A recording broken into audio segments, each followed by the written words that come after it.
Good morning. My name is Michelle Jabor, and today's date is 7/4 of 2022. In today's lecture, I'll be talking about the anatomy and the enzymology of fat digestion. In the first slide here, I ask the question of what are fats?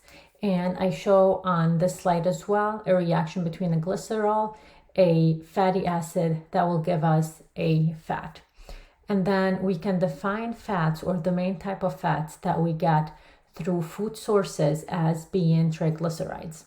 Triglycerides are non-polar lipid molecule, which are made, as shown again, from glycerol and 3 fatty acids molecule.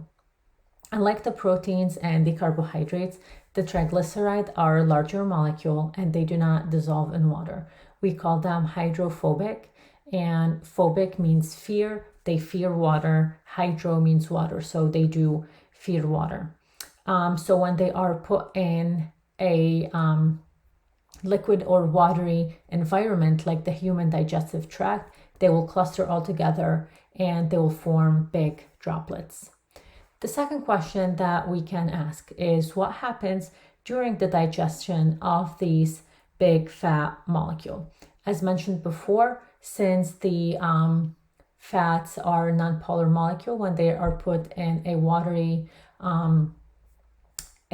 system like the digestive system of the human, they will cluster together and they will form large droplets. In the digestive tract, these larger molecule will be broken into smaller one, and they will be digested by enzymes that are called lipase. Most of the digestion of the fat in the human body will take place in the small intestine. And then the products of the digestion of the fats will be absorbed into the circulation, and then it will be transported to different parts of the body. Since the molecules are hydrophobic, we do require very specific molecules and enzymes to do the breakdown of the fat molecules. The mouth and the stomach do play a very minimal and small role in the digestion of the fats. The first part of the digestion, we're going to look at what happens in the mouth as soon as we intake some of the fat molecule. The first thing that we do is chewing the fat molecule that we have, which basically breaks those big molecule that we intake into very smaller one. And once that happens, they will mix with the saliva in the mouth. At this point, there will be a secretion of an enzyme that is called lingual lipase. Lingual comes from mouth. That means that they are made from molecules or from cells in the mouth. They'll mix together, and all the food, the saliva, and the lingual lipase will transfer all together to the stomach. At this point, the lingual lipase will not be activated yet. The next step of the digestion of the lipids or of the fats in our body will take place in the stomach. Inside the stomach, we will have a lot of mixing taking place. This will help disperse the food that we are taking with the fat molecule. Then once we get to the stomach, there is another enzyme that will be released, and that is called the gastric lipase. Like we had the lingual lipase, where lingual referred to mouth, gastric refers to the stomach. And then both the lingual and the gastric lipase will be working together with the food, and then they will help the digestion.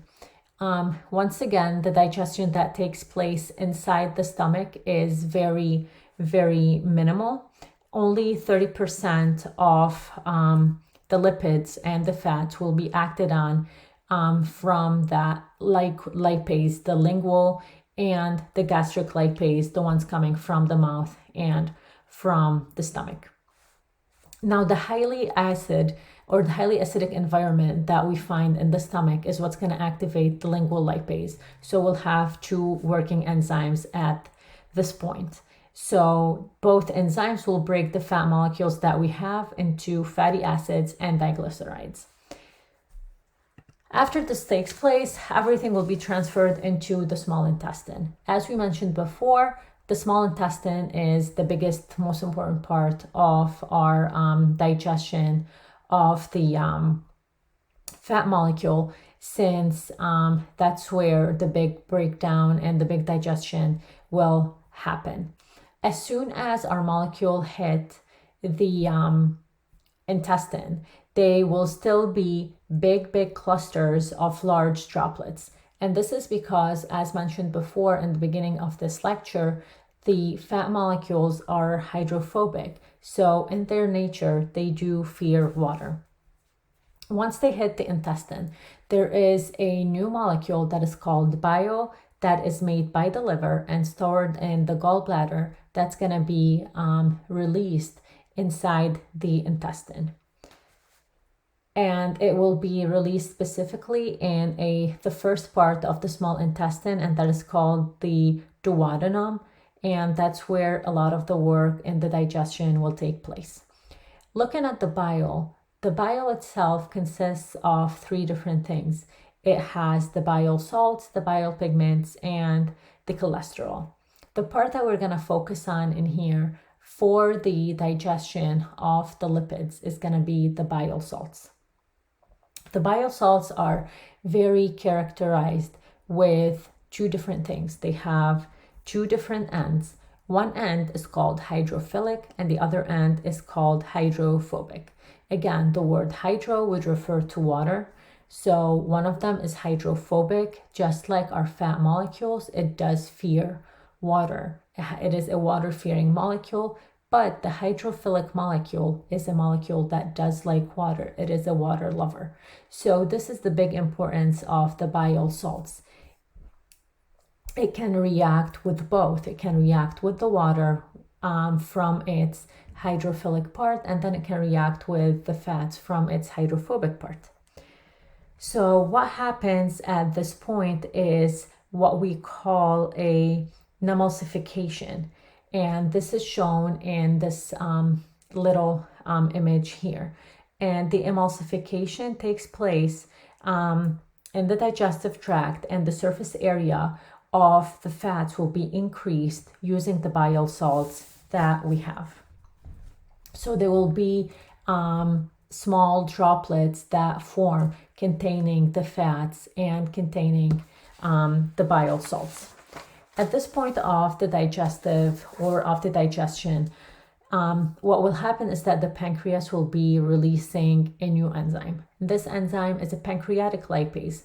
And as you can tell, there is a trend in the names of the enzymes that are being released in the process of the fat digestion. Each one of them tell us where the actual enzyme is formed. It's either lingual in the mouth, gastric in the stomach, pancreatic in the pancreas. And what happens is that this enzyme will digest the triglyceride, and then it will break them down to fatty acids and monoglycerides and cholesterol, as well as some free glycerol that we can see. At this point, what we can see is that our molecules are only formed from the cholesterol, fat-soluble vitamins, and molecules that do not need to be digested any longer. So now we get to the point where we need to absorb the fat from the small intestine. So after being broken down and digested, the product of the fatty acids, which are monoglyceride, glycerol, some cholesterol, and some fat-soluble vitamins, need to be absorbed and enter the circulation so they can be distributed to another parts of the body. This is where the bile salts will come handy again, and they will cluster around these products of the fat digestion, and they're going to form what is called a micelle. And these are small molecules that will transfer the monoglycerides and the fatty acids through the membrane of the intestine, and where they will diffuse and they will be absorbed into the cell membrane. So once there is a transport through the anthracite molecules, what will happen is that the fatty acids will reattach to the monoglycerides, and they will form the fat again. So they get digested in the human body, they get broken down into the main components, they traverse the cell membrane, and once they are in the cell membrane, they're gonna reattach all together. And they're gonna form the triglyceride again. The triglycerides at this point, with many other lipids, are gonna be covered and wrapped by a lipoprotein to form what we call a lipoprotein or a chylomicron. On the other side of the enterocyte cell, at this point, now these molecules are way too large to be able to get into the actual blood vessel capillaries. This is why they're going to be transported through the lymphatic system, and then they will get to the blood vessels, and this is where they're going to be delivered to tissues and muscle. They can either be stored or they could be used. So this is the discussion that we had about the fat absorption and digestion for today. Thank you.